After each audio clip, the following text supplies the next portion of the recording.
Hi everyone, this is Shyamdev and you are watching school physics. और आज के इस लेक्चर में हम सीखने वाले हैं defects of vision and their correction.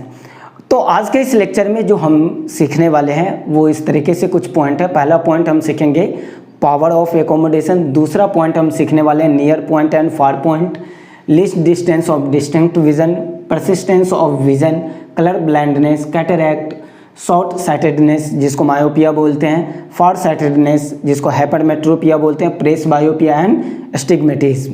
तो ये सारे के सारे पॉइंट इसी वीडियो में कवर होने वाला है।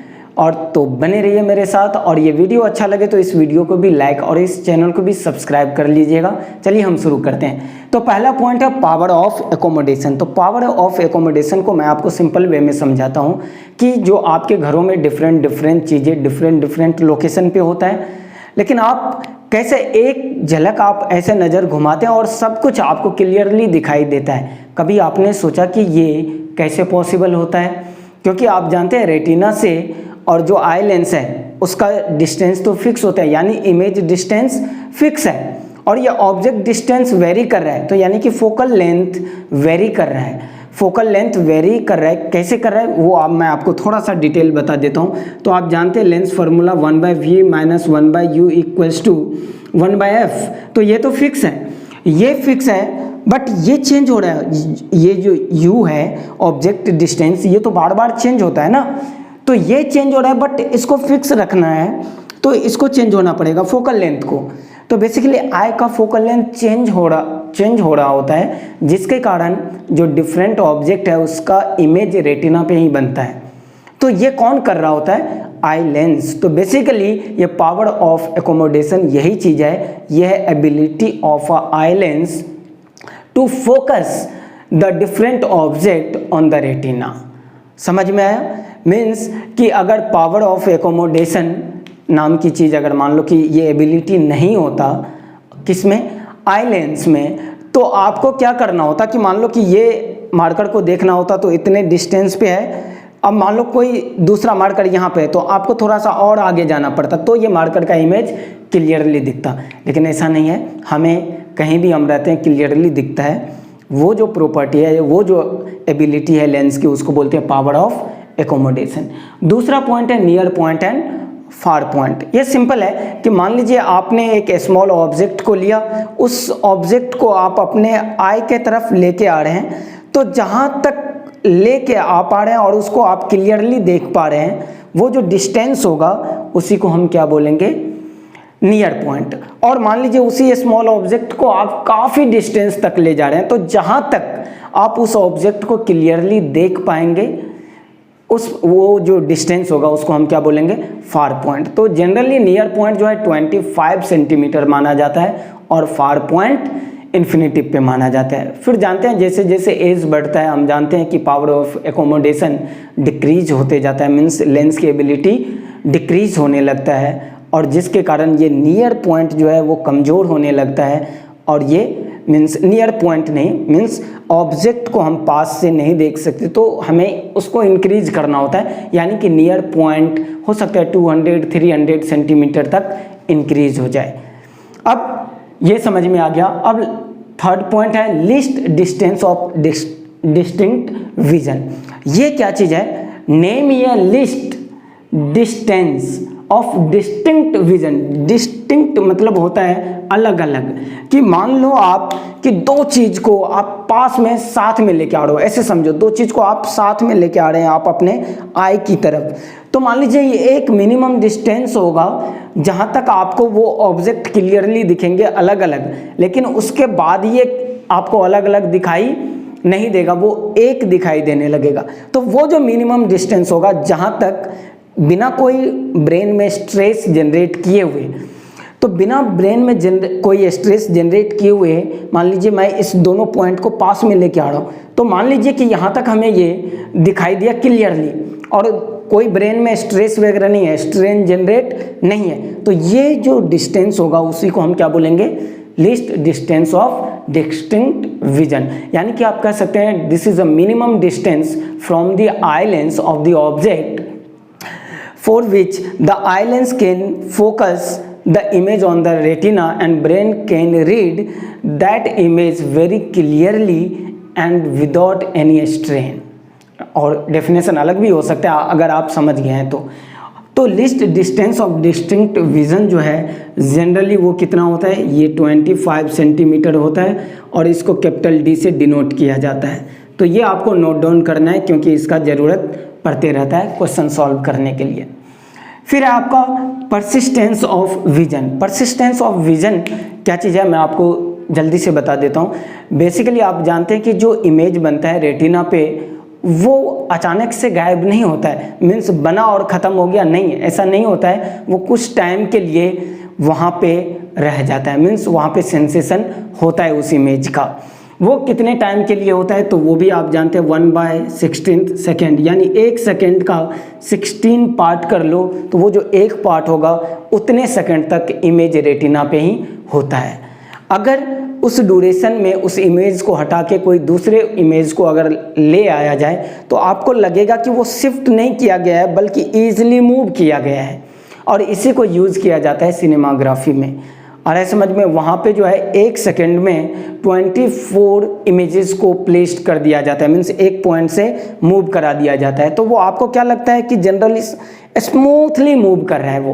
आ रहा है समझ में? चलिए ये हो गया। उसके बाद है कलर ब्लाइंडनेस। कलर ब्लाइंडनेस मतलब ये नहीं कि उसको कुछ भी दिखाई नहीं देता है, बिल्कुल आप गलत सोचते हैं। कलर ब्लाइंडनेस मतलब कुछ एक स्पेसिफिक कलर होता है जो दिखाई नहीं देता है। मीन्स आप जानते हैं कि कौन सेल और रॉड टाइप की सेल से मिलके रेटिना बना होता है। तो रॉड टाइप जो है वो इंटेंसिटी के लिए रिस्पॉन्सिबल होता है और कौन टाइप की सेल कलर के लिए रिस्पॉन्सिबल होता है। तो कोई लोगों में वो जेनेटिक प्रॉब्लम होता है कि मान लीजिए एक स्पेसिफिक टाइप का कौन सेल प्रेजेंट नहीं है तो एक स्पेसिफिक कलर उसको दिखाई नहीं देगा। आ रहा है समझ में? यानी कि वो कलर में डिस्टिंग्विश नहीं कर पाएगा, तो उसको हम क्या बोलेंगे? Colour blindness. समझ में आया? इसमें इंसान अंधा नहीं होता है, मीन्स उसको दिखाई देता है लेकिन वो कलर में डिस्टिंग्विश नहीं कर पाता है। मान लीजिए कि उसमें रेड कलर को सेंस करने के लिए कौन टाइप सेल नहीं है तो वो रेड को रेड नहीं नज़र आएगा, उसको कुछ और ही नज़र आएगा। आ गया समझ में? चलिए नेक्स्ट पॉइंट है आपका कैटरैक्ट। तो कैटरैक्ट डिफेक्ट ही है। तो बेसिकली ये क्या होता है, आप जानते हैं जैसे जैसे एज बढ़ता है तो आई लेंस पे आप ऐसे समझें कि एक थिन लेयर टाइप की एक ओपेक मटेरियल इकट्ठा होने लगता है, जमा होने लगता है या डिपॉजिट होने लगता है, जिसके कारण कुछ टाइम के बाद जो आई लेंस है उसका ट्रांसपेरेंसी ख़त्म हो जाता है और वो ओपेक बन जाता है, और उस कंडीशन में उस इंसान को कुछ भी दिखाई नहीं देता है। तो वो जो डिफेक्ट है उसको क्या बोलते हैं? कैटरैक्ट। तो उसको आप जानते हैं कि ये जो कैटरैक्ट है इसका एक ही उपाय है कि उसको सर्जरी कराना पड़ेगा। चलिए अब है 7th नंबर पे शॉर्ट साइटेडनेस, जिसको मायोपिया बोलते हैं। इसको हम जल्दी से समझते हैं। मायोपिया क्या है? बेसिकली मायोपिया में निकट की चीज़ें दिखता है, मीन्स नियर जो ऑब्जेक्ट है वो दिखता है बट दूर की नहीं दिखता है। मायोपिया को और शॉर्ट साइटेडनेस को हिंदी में अगर आप बोलेंगे तो यह है निकट दृष्टि दोष। निकट दृष्टि दोष। और इसको याद करने का एक ट्रिक बता रहा हूँ, इसको आप ऐसे याद कर सकते हैं, निकट दृष्टि और सब दोष, यानी नज़दीक में तो दिखेगा आपको बट दूर की चीज़ें नहीं दिखेगा। तो डेफिनेशन आप अपने अकॉर्डिंग बना लेना, क्योंकि मैं डेफिनेशन बनाने लगूंगा तो टाइम ज़्यादा हो जाएगा। अब चलिए देखिए, तो बेसिकली क्या होता है ये शॉर्ट साइटेडनेस में, तो इसमें जो कॉजेज़ होते हैं, कॉजेज़ क्या हो सकता है आप ऐसे समझें कि मान लीजिए ये अपना आई लेंस है यहाँ पे और ये आई बॉल है, ये आई बॉल और ये आई लेंस। तो अभी इमेज बनना चाहिए रेटिना पे। कहाँ बनना चाहिए? रेटिना पे। लेकिन जब मायोपिया जिस पर्सन को हो जाता है उसमें क्या होता है, इमेज जो है वो कहाँ बन जाता है? अभी दिखा रहा हूँ मैं आपको बना के। तो ये इमेज बन जाता है in front of retina, means यहाँ बन जाता है इमेज। तो बेसिकली इस कंडीशन में हुआ क्या होगा, तो आप सिंपली सोच सकते हैं क्या हुआ होगा कि यहाँ पे क्या हुआ है कि आई बॉल जो है वो एलोंगेट हो गया है। आई बॉल क्या हो गया?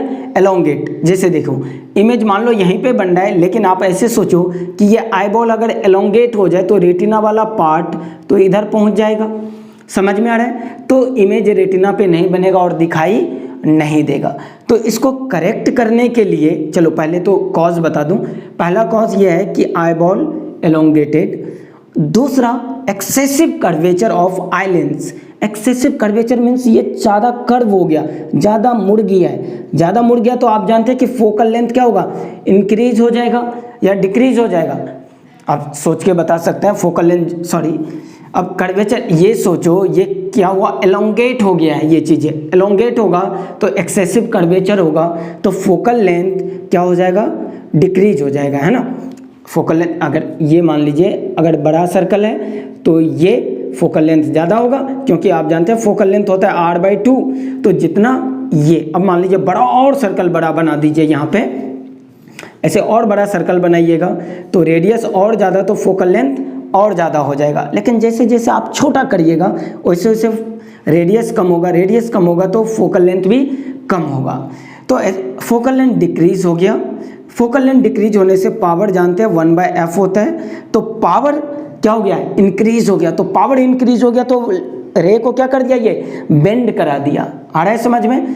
तो आपको कॉज पता चला एक्सेसिव कर्वेचर, और दूसरा आप क्या बोल, दूसरे वर्ड में बोल सकते हैं फोकल लेंथ डिक्रीजेस, और दूसरा जो है आपका ये आई बॉल इंक्रीजेस। तो इसको करेक्ट करने के लिए हमें देखो इस इमेज को यहाँ बनाना है। हमें बेसिकली क्या करना है, पावर को डिक्रीज करना है, क्योंकि पावर इंक्रीज हो गया है। तो पावर डिक्रीज करने के लिए हमें यहाँ पे सपोर्टिव लेंस लगाना है, या जो अपोज करे। ऑब्वियसली जो अपोज करे तो ये है कॉन्वेक्स लेंस, तो हमें करेक्टिव लेंस कौन सा यूज करना होगा, कॉनकेव लेंस। तो यहाँ पे आप कॉनकेव लेंस लगाइएगा। चलिए मैं बना के दिखा देता हूँ, यहाँ पे जल्दी से मैं बनाऊंगा यहाँ पे। तो ये हो गया करेक्टिव लेंस, कॉनकेव लेंस होता है मायोपिया में, ये भी आपको याद रखना है। ये हो गया आई लेंस। तो अब जो इमेज बनेगा, क्योंकि ये डाइवर्जिंग लेंस भी है तो रे को ऐसे डाइवर्ज कर दिया, तो अब ये इमेज इधर रहेगा, और ये अब जो बनेगा इमेज वो बनेगा रेटिना पे। आप अच्छे से बना लीजिएगा इस डायग्राम को। तो चलिए आप करेक्शन भी सीख गए, ये है करेक्शन, और कॉज भी सीख गए। अब दूसरा है फार साइटेडनेस। तो इसका जस्ट अपोजिट है। फार साइटेडनेस मीन्स अब आपको दूर की चीज़ें दिखाई देगा और नज़दीक की चीज़ें बिल्कुल ही दिखाई नहीं देगा। तो इसका कॉज क्या होता है, और इसमें जो इमेज बनता है वो बिहाइंड दी रेटिना बन जाता है। यानी अगर किसी पर्सन को क्या हुआ है, किसी पर्सन को अगर हाइपरमेट्रोपिया हुआ है तो इमेज बिहाइंड द रेटिना बनेगा, तो इमेज दिखाई नहीं देगा। अब ये कैसे हुआ होगा, तो आप सोचिए कि पहले ये लेंस इतना बड़ा था, अब क्या हो गया, ये इमेज आईबॉल जो है वो कॉन्ट्रैक्ट हो गया। तो आईबॉल कॉन्ट्रैक्ट हो गया तो रेटिना ही शिफ्ट हो गया, ऐसे आप समझें बस। तो आईबॉल कॉन्ट्रैक्ट हो गया इसलिए इमेज यहाँ बन गया, और यहाँ पे कोई लाइट सेंसिटिव सेल है नहीं तो दिखाई देगा नहीं। यानी कि पहला कॉज ये हो गया आईबॉल कॉन्ट्रैक्टेड। और जब आईबॉल कॉन्ट्रैक्ट होगा तो लेंस का साइज फ्लैट हो जाएगा ऐसे कुछ, तो हम कह सकते हैं कि यहाँ पे फोकल लेंथ इंक्रीज हो गया और पावर क्या हो गया, डिक्रीज हो गया। समझ में आ रहा है? तो आपको कॉज क्या पता चला कि पावर डिक्रीज हो जाता है, आईबॉल कॉन्ट्रैक्ट हो जाता है, फोकल लेंथ क्या हो जाता है, ज़्यादा हो जाता है। तो इसको करेक्ट करने के लिए आप सोचो पावर तो कम हो गया है, तो हमें क्या करना पड़ेगा, पावर को बढ़ाना होगा। तो पावर बढ़ाने के लिए हम कौन सा लेंस यूज़ करेंगे, जो सपोर्ट करे या जो अपोज करे? ऑब्वियसली जो सपोर्ट करे। तो ये कॉन्वेक्स लेंस है तो सपोर्ट कॉन्वेक्स ही करेगा, तो करेक्टिव लेंस कौन सा होगा, कॉन्वेक्स ही होगा। तो यहाँ से हम कौन सा लेंस लगा देंगे, सपोर्ट में कॉन्वेक्स लेंस लगा देंगे। तो ये पहले से ही लाइट को और बेंड करके भेजेगा, हेल्प कर देगा। अब ये इमेज को कहाँ बनाएगा, रेटिना पे। तो ये करेक्टिव लेंस हो गया, convex lens in case of far sightedness और हाइपरमेट्रोपिया था। अब 9th नंबर पे जो है वो प्रेस बायोपिया है। अब आप जानते हैं एज बढ़ने के साथ जो सिलियरी मसल्स वगैरह होते हैं वो कम हो जाता है, यानी जो लेंस है वो ना तो ज़्यादा एलोंगेट हो पाता है ना ही ज़्यादा कॉन्ट्रैक्ट हो पाता है। यानी कि इस केस में ना तो हम नज़दीक की चीज़ें क्लियरली देख सकते हैं ना ही दूर की चीज़ें देख सकते हैं। तो ऐसे पर्सन जो इस डिफेक्ट से सफरिंग होता है उसको हम बोलते हैं प्रेस बायोपिया, यानी कि आप कह सकते हैं person suffering from presbyopia can not see near by object as well as distant object, जो काफ़ी दूरी डिस्टेंस पे होता है। तो इस करेक्शन को कम करने के लिए, इसको करेक्ट करने के लिए हम दो टाइप के लेंस यूज़ करते हैं, कॉनकेव और एंड कॉन्वेक्स, जिसको बोलते हैं बायफोकल लेंस। जनरली क्या बोलते हैं? Bifocal lens. बेसिकली जो लोअर पार्ट होता है आप जानते हैं, वो लोअर पार्ट से हम नज़दीक की चीज़ें देखते हैं, और नज़दीक की चीज़ें हम कब देखते हैं? फार साइटेडनेस में, यानी नीचे होगा कॉन्वेक्स लेंस और ऊपर क्या होगा? Concave lens in case of presbyopia. और लास्ट वन है एस्टिग्मेटिज्म। ये बेसिकली आप जानते हैं कि जनरली ऐसे समझिए कि यहाँ पे ये वायर गेज है इस तरीके से, तो जिसको एस्टिग्मेटिज्म हो जाएगा तो वो ना तो इस वर्टिकल लाइन को सीधा देख पाएगा, ना ही हॉरिजॉन्टल लाइन को। तो ये जो डिफेक्ट है जिसको बोलते हैं एस्टिग्मेटिज्म। ये क्यों होता है? तो बेसिकली जो कॉर्निया होता है, वो जब कॉर्निया ये ऊपर में दिख रहा है आपको, अगर ये स्फेरिकल नेचर का नहीं होता है तो ये प्रॉब्लम जनरेट होता है, और इसको करेक्ट करने के लिए सिलेंड्रिकल लेंस रिक्वायर्ड होता है। तो ये टोटल का टोटल पॉइंट था। अगर फिर भी अगर कोई पॉइंट लगता है कि मैं मिस कर गया हूँ यहाँ पे, तो इस वीडियो के कमेंट सेक्शन में ज़रूर बताएं, मैं आपको रिप्लाई दे दूँगा। और ये वीडियो अच्छा लगा तो मैं फिर कह रहा हूँ, इस वीडियो को लाइक और इस चैनल को सब्सक्राइब कर लीजिएगा। ऐसे वीडियो बनाता रहूँगा मैं। Thank you very much.